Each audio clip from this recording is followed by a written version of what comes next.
Okay guys, knife sheaths. Alright, the bane of every knife maker's existence is knife sheaths. If you're like me and you're a knife maker, you work so hard to get your blade look great, perform well, the grinds, the time, the energy, everything that goes into making a great blade, and then you got to put it in something. Alright, I get it. It sucks. I know, because it sucks for me too. Um, There's a lot of different ways of making knife sheaths. There's been knife sheaths that have been made out of hardwood, softwood, copper, tin, metal. Obviously, the three obvious are right here. Um, any type of hide or skin they've been made in, cloth.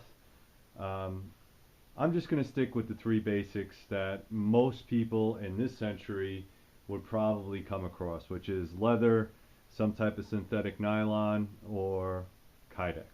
Okay, all of them have their shortcomings. All of them have their positives. Okay, and I know it's one of those things where it's like, well, some knife makers actually sell their knives without sheaths. That's just the way it is. I know Bussy does that. He's got a couple knife lines and he doesn't even make sheaths. Some of them actually outsource their sheath making. I have also thought about that. The problem is that you have to have a good quality product, such as your knives, match a good quality sheath. Now, if you are a knife maker like myself that makes every single knife probably slightly different, it's very hard to then send that knife to a manufacturer that's going to make you a leather sheath or something very specific in Kydex and have them fit properly. Okay, so that's something you really have to realize. Most knife makers today, part-timers or full-timers, will probably make a Kydex sheets on their own because it's very, very simple to do. You just buy the material, you heat form it, you heat mold it, and you press it and you make a nice sheet. The problem with that is it's not always that simple when it comes to the fit and finish and fitting the knife. There's always going to be a little tweak. Alright, so I'm just going to talk a little bit about leather right now. Leather sheets, outstanding by far. I love the look and feel of leather sheets. There's nothing more homegrown than leather sheets. They smell great, they look nice, and they feel good, sort of like a lady, right? But the problem with this is that once you get them wet or use them out in the field or in a swampy area, they can start to rot if you don't preserve them. So you have to take care of them constantly. You have to either use some type of leather protectant. A lot of guys, it's not really that hard. You can actually get a spray solvent or even some shoe polish and rub that sucker in there and it will preserve the leather. Now, this one right here, I didn't make this knife. This is a cold steel Bowie knife. But the sheath itself came outstanding. I think this is one of the nicest sheaths I've ever seen cold steel do, which I'm sure they didn't make it. They probably outsourced it. But what I like about this sheath is it has a couple options. Number one, it seems to be a very good leather grade. And I think a vegetable tan is somewhere in the 10-ounce range, 9, 8, 7, 8, 9, 10-ounce range is pretty thick, and it looks really good. They did dye this. A lot of folks do like the dyed look color. And something they did at the end here is they put this metal. I know there's a name for this. I don't remember what it is, but if you do buy a leather sheath and it is a elongated sheath like this, what tends to happen is you tend to sit on your knife, or you tend to have this part of your knife bend upwards. Okay, what this piece does is it actually protects it, which is nice, and it looks very time traditional. So it's a really nice leather sheath. It does have an option right here. If you wanted to slide this off, you can, to change this thing around if you wanted to, or you can just put this inside the loop of your belt if you wanted to. So I'm not going to get into leatherworking too much. There are outstanding leather workers out there. I tend to use a gentleman by the name of Leonard Leathers. You can find him on YouTube. I haven't heard from him lately, so I don't really know what's going on there, but he is up in Canada. You can find other sheath makers that do leather on the internet or on YouTube. Just be very careful because, like I said, again, you're going to send your knives to this guy or this gal and you want them to make a sheath for you. They might be a little bit different, or they might have to make them a little bigger. There are sheets that are leather folded, or folded I should say. This one is by Bark River, and as you can see it says Great Lakes Leatherworks. Alright, Great Lakes Leatherworks is the person that makes all the sheets for Bark River. Now this happens to be a Bark River Loveless lookalike or copy, which is great because I love this little hunting knife. It's a great little hunting knife. And this is more of a bushcrafter style type sheath. Okay, it has a nice generous loop right here, and again, this isn't protected at all. They did offer the option to protect it, but I did not do that. Some things you really want to do on these sheets is always make sure there's a drip hole, because even though the knife is, this one is stainless steel, you still want the water to drain out. Anything inside here that remains wet will rot, because again, even though cows are out in the rain all the time, they don't need protection, but they're a living organism. When you get the cow to this stage, you have to protect it. Also, never leave your knife inside your sheath for storage. Always take it out. You can stretch the sheets out. So if your knife is left in there, not only if you have a carbon steel can you corrode it, but you will also stretch out the sheath. It's not bad to do it once in a while. That's fine if you just want to, you know, hand mold it like that if you're comfortable with that. But what you don't want is if you're running around the woods, or if this catches a branch and out comes your knife, and then that's it, it's gone. Alright, so the great thing about leather, it looks good, it feels good, it's actually been in service for centuries, and it's a phenomenal leather sheath. The bad news is that if you get it wet and it starts to rot and you haven't taken care of it, it's going to disintegrate on you. I know from experience that the Marine Corps K-bar knife does come with either a plastic or a leather sheath. I went traditional, and the leather sheath eventually wound up breaking. Okay, that's from hard use. Okay, so just be careful of that. The next sheets I want to say are a Condora or a nylon mix or blend.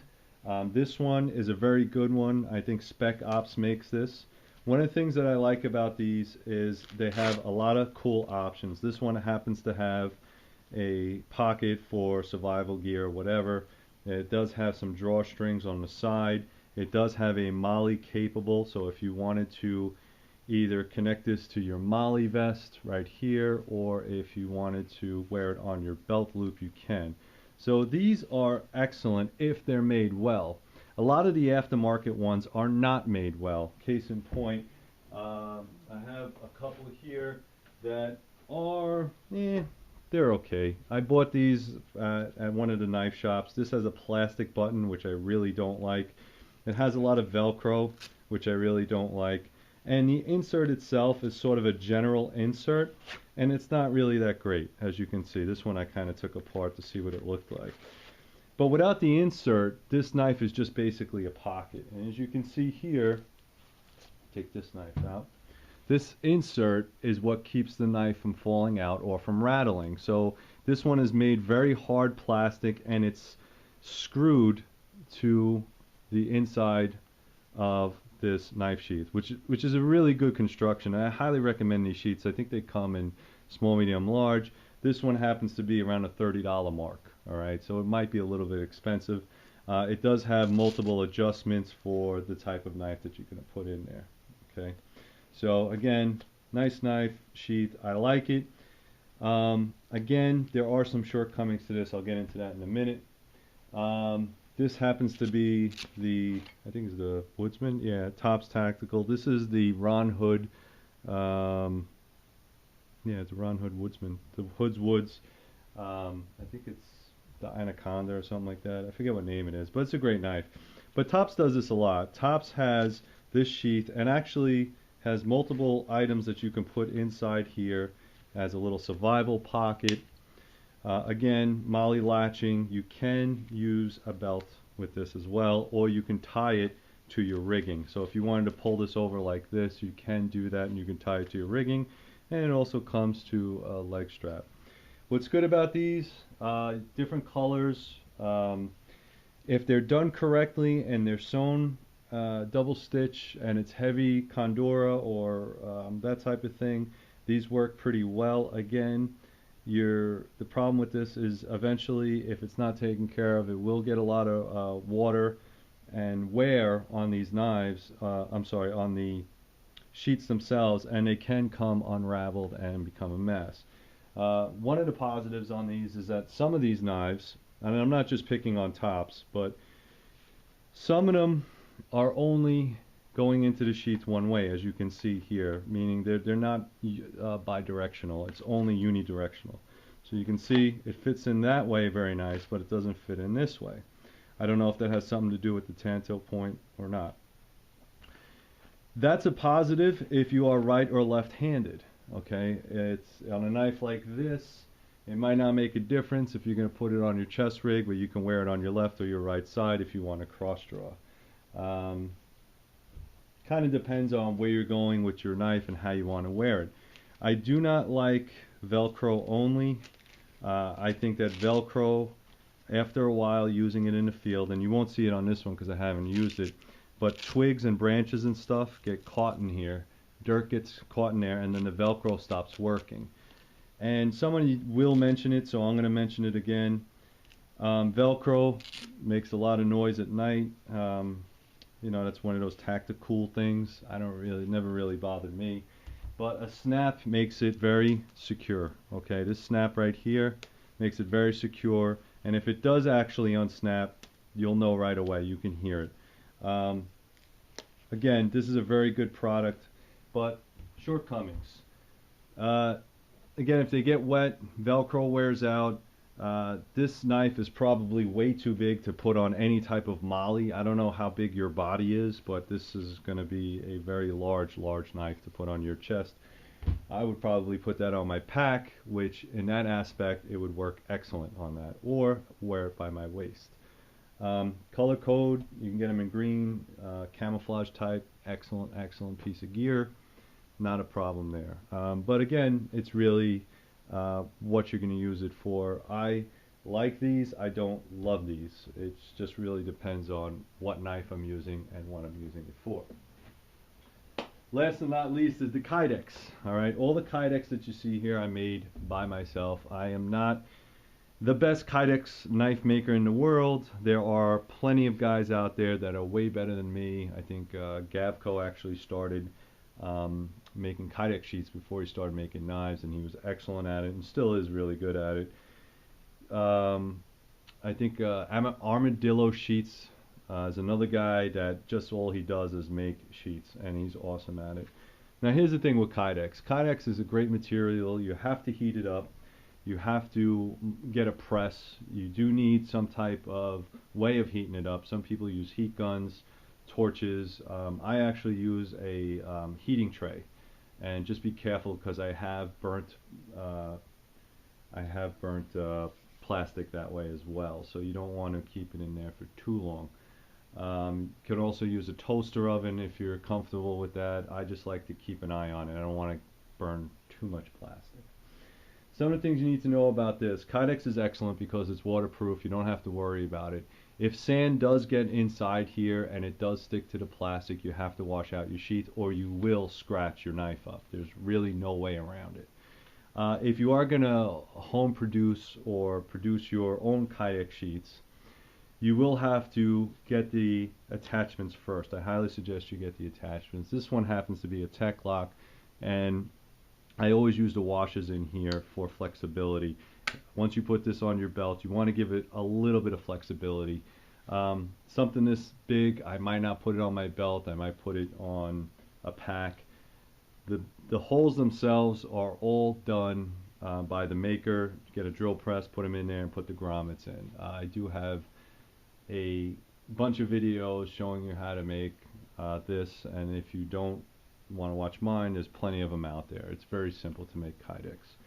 Some of the things that you need to know about Kydex, though, is the fit is always going to be the biggest pain. It's easy to do this lower part unless you have some type of crazy recurve. Also, if you are making kukri knives, these are really hard to produce because it has this right angle in it, and you might have to cut off the back or cut off the front. The only thing I could suggest is if you are going to use Kydex is to be extremely careful, but buy extra sheets, okay? Practice with it, get really good at it, and if ultimately you just had enough, just go to Armadillo Sheets and send him your knife. He'll make you an excellent one. What I've learned about Kydex sheets is everything that you do with Kydex has to do with the retention above the handle, okay? Most of this down here is not necessarily going to be holding your knife only from sliding it from side to side. What retains your knife inside here is this top part. As you can see right here, this piece right here, it's actually what's retaining your knife inside the sheath itself, okay? So be cognizant about that. If you are making knife sheaths for your knife, you have to leave at least an inch above the ricasso to hold on to your knife. If you cut this off and only have the blade, it will fall out. It will not retain. Okay. Also, there are some guys that go a little crazy and they put like thumb ramps here, and you can pimp these knives out, these knife sheaths out as much as you want. I've seen guys that do two-tone, or they lace them together. The sky's the limit with Kydex. The only shortcoming with Kydex is that it is heat molded. Okay, so you will need a heat source to mold these. And subsequently, if you leave them in your car or someplace that's really warm, the Kydex will loosen up. And if the Kydex loosens up, you will probably not be able to pull your knife and hold it like this anymore. It'll probably just fly out, okay? You don't want that to happen. So what I suggest is if you are going to store your knife for a while, just take it out, okay? You can take it out, clean your knife up. You can actually leave it in here if you want to, as long as it's not stainless steel. I'm sorry, as long as it's not carbon steel. You don't have to worry about water as far as the other two options, but you do have to worry about the knife. Okay, so if the knife's carbon and you leave it in there wet, it will get rusty. But these are one of those things that it's not necessarily this because it's plastic, it's the steel. So it depends on what steel you have. Now, when it comes to tightness on these things, I like to have like a medium type tightness. Some people like it rock solid in there. Some people like it loose so they could just pull it out. I like it until you can hear that click, and I don't know if you can hear that, but let me try to put it in there again. You hear that click? If you hear that click, that actually means it's a good solid bind, and you don't have to worry about it falling out. Also, there's not a lot of rattle. Some knives will have some rattle on it. It all depends on how you work your Kydex. Again, what I like to do is on this, what I've learned is to shave off a little bit in the back, shave off a little bit in the front, as you can see there, and have enough hand purchase to be able to pull your knife out. Okay, so it works very well, and you want to hear that click every single time. I like that. I mean, as far as the tightness goes, to each his own, I guess, but you really have nothing to lose working with Kydex. I'm a big fan of it. I think that it does well in all environments, except for the extreme heat. Some people say it makes too much noise tactically, so if you hear that click in the jungle, well, I don't know about you, but if I'm doing tactical stuff, I prefer to use a firearm versus a machete on somebody. But, who knows? Depends on what your dreams and hopes are as far as that type of stuff goes.